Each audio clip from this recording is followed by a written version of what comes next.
Hello अस्सलाम वालेकुम beautiful people, कैसे हैं आप लोग। आई होप आप सब लोग बिल्कुल ठीक ठाक होंगे, खैर खैरियत से होंगे। And welcome back to my channel.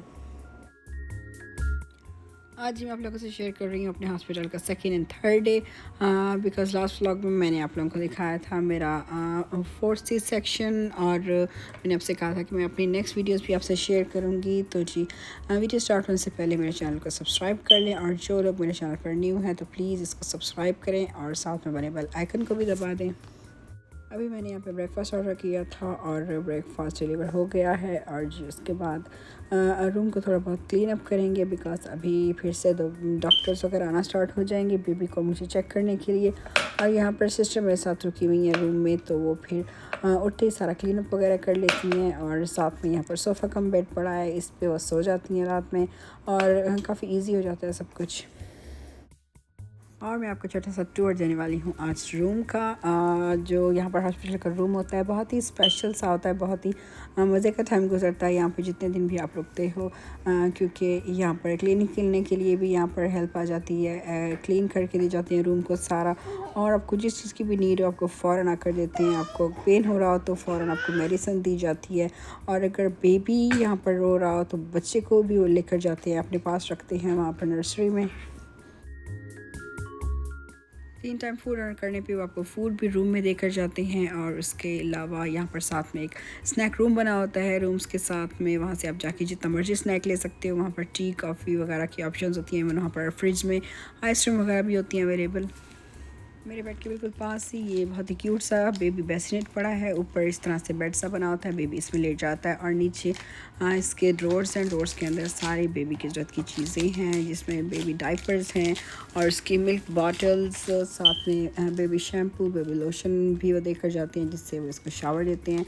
और नीचे वाली डोर्स में कुछ कपड़े हैं, कुछ टी शर्ट्स होती हैं बच्चे की, जो कि हॉस्पिटल वालों की तरफ से ही होती हैं, और उसको रैप करने के लिए रैपिंग क्लॉथ से होती हैं साथ में। So it's all really cute. Baby bed की साइड में ही उसकी टाइमिंग शीट पड़ी होती है, चार्ट सा बना होता है, उस पर मेंशन किया होता है कि आपको हर फीड के बाद यहाँ पर टिक करना है कि बेबी ने कितनी बार फीड किया, और कितनी दफ़ा उसका डायपर डे में चेंज कराया गया, और कितना गैप दिया गया उसके हर फीडर में, उसने कितना मिल्क पिया। ये सारी चीज़ें जो हैं यहाँ पर मेंशन करनी होती है आफ्टर एवरी फीड और एवरी डायपर चेंज, जो कि बहुत ही अच्छा है। इस तरीके से वो बेबी को एग्जामिन करते हैं कि बेबी ठीक तरीके से जो है वो अपना फूड ले रहा है, कोई प्रॉब्लम तो नहीं है, which is really really good. और जी घर जाने के बाद जो एक चीज़ सबसे ज़्यादा याद आ रही होती है रूम की, वो है यहाँ का एक कम्फर्टेबल सा बेड। ये देखिए यहाँ पर इसको हैंडल से पकड़ के आप इजीली उठ सकते हो। इसके साथ एक रिमोट सा अटैच है, जिससे आप सामने दीवार पर लगे टीवी को ऑन कर सकते हो। और जी इस पे बटन दबाने से आप नर्स को कॉल कर सकते हो हेल्प के लिए। जब भी बुला नर्स आ जाती है, आपको किसी चीज़ की भी ज़रूरत हो तो आप ये बटन दबा दो, और बटन दबाने से ये जो बेड है इसकी बैक ऊपर भी हो जाती है, नीचे हो जाती है। जितना भी आप इसको ऊंचा करना चाहो, आप सोने के टाइम पे इसको बिल्कुल सीधा भी कर सकते हो। इसके अलावा हॉस्पिटल की नर्सेज जो हैं वो माशाल्लाह से बहुत ही कोऑपरेटिव होती हैं, बहुत फ्रेंडली नेचर की होती हैं, और बहुत ज़्यादा आपका ख्याल रखती हैं, हर तरह की हेल्प कर देती हैं। और जी उसके अलावा बच्चों से भी बहुत ही बच्चे उनसे मानूस हो जाते हैं। जिस तरह से वो मेरी बेटी को उठा के खड़ी है तो बार बार आकर इसके साथ खेल रही थी। बहुत ही क्यूट नर्सेज होती हैं और बहुत ही अच्छी हेल्प कराती हैं, आपको गाड़ी में बिठाने तक आपके साथ साथ रहती हैं। ये है कुछ सामान जो हॉस्पिटल वालों ने दिया था साथ में ले जाने के लिए, और अब घर जाने की तैयारी हो रही है। यहाँ पर सारी समेटा समेटी हो रही है चीज़ों की। और इतनी देर में जी लंच ऑर्डर किया था वो भी आ चुका है, तो मैं सोचा जाते जाते यहाँ का बहुत ही मज़ेदार सा लंच कर लिया जाए लास्ट टाइम। और मैंने साथ में इस दफ़ा आइसक्रीम भी ऑर्डर की थी।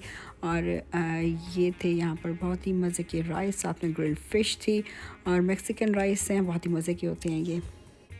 और जी अल्हम्दुलिल्लाह से आज संडे पे मैंने शावर भी ले लिया है यहाँ पर खुद उठकर, क्योंकि बहुत ही कंफर्टेबल सा बाथरूम में सारा सिस्टम मैंने बनाया होता है। बेंचेस पड़ी होती हैं, और साथ में उसके हैंडल लगे होते हैं, ताकि आप बग़ैर स्लिप हुए, बग़ैर गिरे आराम से उसको पकड़ के बैठ के अपना शावर ले लो। और जी देखिए यहाँ पर ज़रूरत की हर चीज़ होती है। साथ में छोटा सा हेयर ड्रायर भी लगा होता है यहाँ पर, नहाने के बाद आप हेयर्स को ड्राई कर सकते हो। जिस तरह कि मैंने वीडियो के स्टार्ट में दिखाया कि देखें यहाँ पर इस तरह से अलमारियाँ सी बनी होती हैं। इसके अंदर एक्स्ट्रा शीट्स होती हैं, एक्स्ट्रा पिलोज़ होते हैं, जितने भी आपको पिलोज़ चाहिए, और वो आप यहाँ पर इसको यूज़ करो और यूज़ करने के बाद उनको अगेन यहाँ पर रख दो और अलमारी को बंद कर दो और अपना जितना भी सामान है यहाँ पर क्लोजेट सी बनी होती है उसके अंदर रख दो। सो इससे जो आपका रूम होता है साथ का उसका कोजी और नीट क्लीन सा bedroom, it's like a hotel room.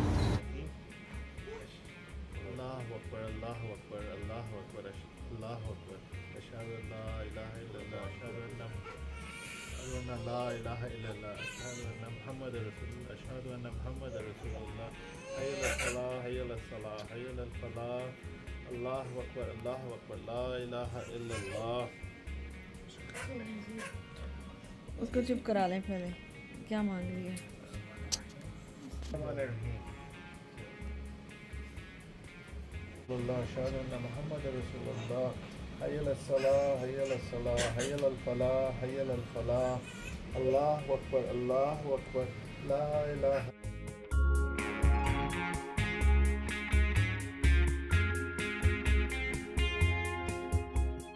Everyday मैं थोड़ी सी उठकर वॉक भी करती थी, बिकॉज़ वॉक करने का बोला जाता है। तो मैं अभी साथ में बेबी को लेकर एक बड़ा सा चक्कर लगा के आ रही हूँ हॉस्पिटल का,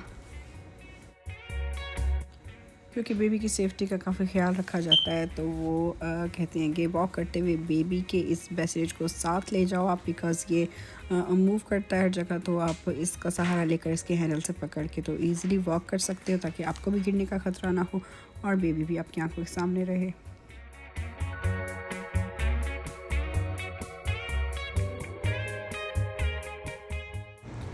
तो जी बेबी गर्ल को कार सीट में डाल दिया है घर ले जाने के लिए, और हम जा रहे हैं घर की तरफ। और देखें यहाँ का जो हॉस्पिटल है माशाल्लाह से इतना खूबसूरत, कहीं से भी देखने से कोई नहीं कह सकता कि ये एक हॉस्पिटल है। यहाँ की बिल्डिंग इतनी ज़बरदस्त होती है, बहुत ही आलीशान सी बिल्डिंग इसकी होती है, और ऐसा लगता है कि बहुत ही अच्छा सा कोई होटल है।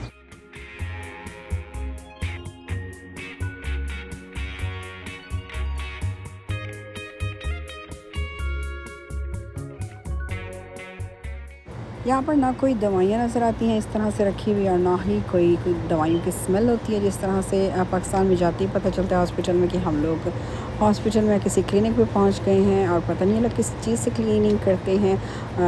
बहुत ही खुशबू आ रही होती है हर तरफ से, और बहुत ही अच्छी वाली क्लीनिंग प्रोडक्ट्स यूज़ करते हैं शायद ये लोग।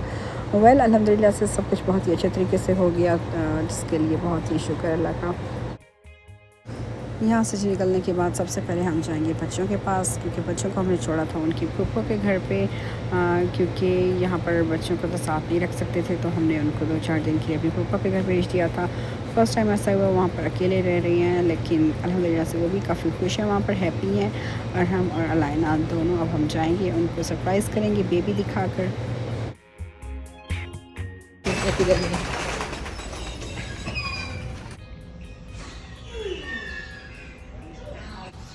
अभी नहीं है।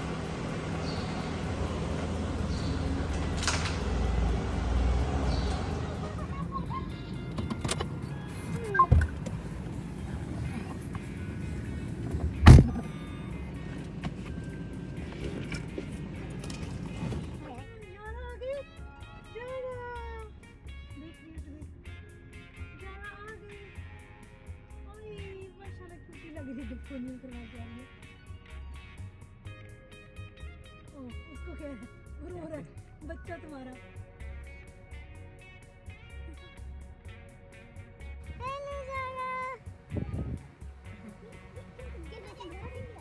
आ जा हम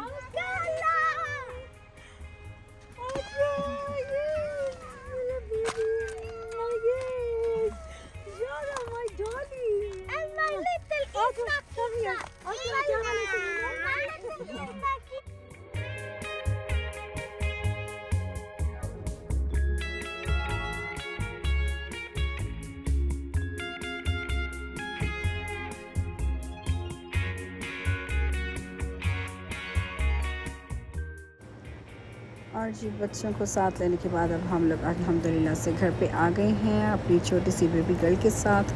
और बच्चे बारी बारी इसको उठा रहे थे, बहुत ही एक्साइटेड और हैप्पी हैं बिकॉज़ लास्ट ईयर भी हमारे घर पे छोटी सी बेबी डॉल थी और इस ईयर अल्हम्दुलिल्लाह से अल्लाह ताला ने हमें एक और बेबी डॉल अता कर दी, जिसके लिए बहुत ही शुक्र है।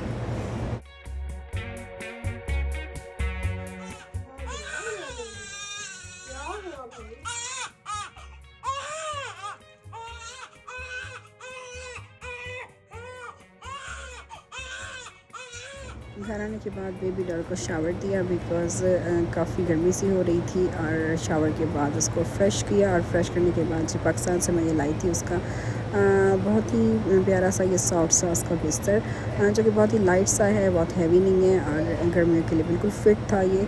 और शुक्र है मैं ये वहाँ से लेकर आई थी, बस ये मैंने बिस्तर ही लिया था वहाँ से पाकिस्तान से, और इसके अलावा मैं कुछ ख़ास नहीं लाई थी। मेरी मामा ने मुझे बहुत बोला था कि पाकिस्तान से कुछ चीज़ें लेकर जाओ, बेबी की कुछ शॉपिंग करके जाओ, लेकिन मैं कुछ नहीं लाई थी। और क्योंकि मुझे पता था कि हर चीज़ वहाँ से मिल जाती है, जब जो चीज़ ज़रूरत होती है तो हर चीज़ ही अवेलेबल होती है, तो इसकी कोई ज़रूरत नहीं है।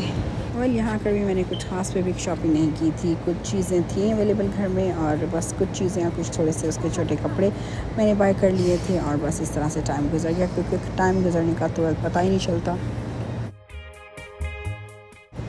और जिसके बाद मैंने किया बेबी का फ़ोटोशूट, जो कि मैं खुद करती हूँ, जिससे मुझे बहुत सेटिस्फेक्शन भी होती है। वेल बहुत ज़्यादा टाइम टेकिंग काम है ये, और इससे बहुत ज़्यादा थकावट भी हो जाती है, स्पेशली जिनका न्यू सी सेक्शन हुआ उसके लिए बार बार झुकना और बार बार साइड्स चेंज करना, इतनी देर खड़े रहना बहुत ही मुश्किल था। लेकिन मैंने थोड़ा सा शूट किया बेबी का, क्योंकि बहुत ही अच्छे से मेरे माइंड में आइडियाज़ थे। क्योंकि अभी बेबी के सर के बाल नहीं उतारे थे, तो मैंने सोचा इससे पहले मैं इसका फ़ोटोशूट कर लूँ, क्योंकि ये क्यूट से नेचुरल जो बाल होते हैं सॉफ्ट सिल्की से, इसमें बेबी बहुत ही क्यूट लगता है। तो जी मैंने बहुत सारी इसकी क्यूट सी पिक्चर्स ले ली, इसके छोटे छोटे से क्यूट पोजेस बनवा कर। उसके बाद जी एज़ यूजुअल इसके पापा ने इसको गंजा कर दिया, खुद ही घर में इसके बाल उतारे, और जी उसके बाद फिर इसको शावर दे दिया। बच्चे बहुत शोर कर रहे थे कि बेबी बॉल्ड नहीं चाहिए हमें हमें इसके सर के बाल वैसे ही रहने दें, लेकिन ऑब्वियसली ये तो करना होता है। फर्स्ट जो हेयर होते हैं उनको उतारना होता है। उसके बाद जी बाकी बच्चों को भी शौक़ हो गया, वो कह रहे थे कि हमारे भी बाल इस तरह से कट कर दें। वेल उनके भी झूठ मूठ के थोड़े से बाल काट दिए। तो जी जान इतरा की रस्म भी हो चुकी है, अल्लाह के शुक्र से सारा कुछ खैरियत से हो गया। जिस बात का डर था वो टाइम भी गुजर गया, और इस तरह से देखते ही देखते बच्चों का ये इतने छोटे बचपन वाला टाइम भी गुजर ही जाता है जैसे कैसे। वेल बस पता माँ को ही होता है कैसे गुजरता है, किस तरीके से गुजरता है। खैर लास्ट ईयर जब मेरी बेटी हुई थी उसके बाद से मैंने वीडियोस बनाना भी छोड़ दी थी। मैंने सोचा था कि अब मैं व्लॉग वगैरह नहीं बनाया करूँगी, क्योंकि मेरे लिए बहुत ज़्यादा मुश्किल हो रहा था 2 बच्चों और एक छोटे न्यूबॉर्न के साथ। और जब मुझे पता चला कि नेक्स्ट ईयर एक और न्यूबॉर्न आने वाला है, तो क्योंकि मैंने सोचा कि वीडियोस बनाना मेरे लिए बिल्कुल इम्पॉसिबल होगा, इसलिए मैंने कभी वीडियोस ये सोचकर बनाई ही नहीं कि मैं दोबारा से अपने चैनल को स्टार्ट करूँगी। लास्ट में मैंने अपने थर्ड बॉर्न के बाद वीडियोस बनाना छोड़ी थी। मैंने सोचा था थोड़ा सा गैप ले लूँगी, क्योंकि छोटे बेबी के साथ घर और वीडियोस वगैरह को मैनेज करना मेरे लिए थोड़ा मुश्किल हो जाएगा।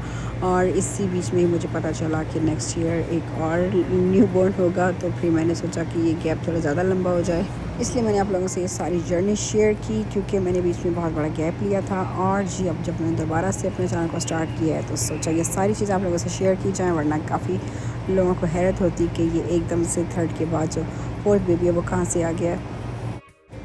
तो जी मैं इंशाल्लाह अपने नेक्स्ट व्लॉग में आप लोगों से शेयर करूँगी कि मैंने वीडियोस बनाना क्यों छोड़ी थी और मुझे क्या मुश्किलात आ रही थी। और अभी मैंने घर आने के बाद हॉस्पिटल से बहुत सारे डेज़ को सम्स अप करके छोटे छोटे फ्यू क्लिप्स में आपके साथ शेयर कर दिया। तो जी ये थी मेरी अब तक की जर्नी। आज की मेरी वीडियो आपको अच्छी लगी तो इसको लाइक कर दें, साथ में कमेंट करके बताएं, और जी मेरे चैनल को सब्सक्राइब करना ना भूलिएगा। आप लोगों से इंशाल्लाह मुलाकात होगी जल्दी एक न्यू वीडियो के साथ, मेरे 3 बच्चों और एक न्यूबॉर्न के साथ। मुझे अपनी दुआ में याद रखिएगा, अपना रखिएगा बहुत ज़्यादा ख्याल। मिलते हैं आपसे इंशाल्लाह न्यू वीडियो के साथ। जाते जाते मेरे चैनल को सब्सक्राइब कर दें एंड साथ में बने बेल आइकन को भी दबाइएगा। See you soon, till then take care, bye bye and अल्लाह हाफिज़।